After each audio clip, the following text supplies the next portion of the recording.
Trump threatens tariffs, attacks Canadian dollar, and engineers stock market instability.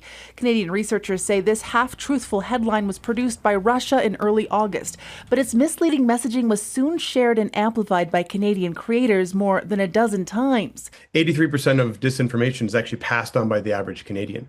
Disinformation only really works when the people in various different countries are able to infiltrate sort of organic networks or Canadian networks. The Centre for Artificial Intelligence, Data and Conflict has been closely monitoring foreign disinformation campaigns aimed at influencing Alberta's upcoming separation referendum, releasing a report in May warning campaigns out of Russia and the U.S. have been promoting both Alberta's secession and its becoming a 51st state. The amount of coverage that we received after May, we actually saw a drop-off of the amount of disinformation targeting Canada.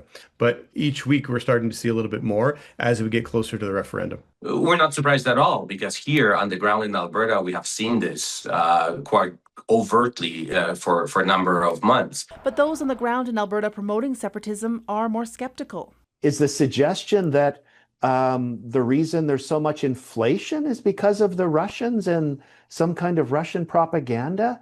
This is a distraction. This report. There are legitimate reasons and there are legitimate democratic discussions that need to be had.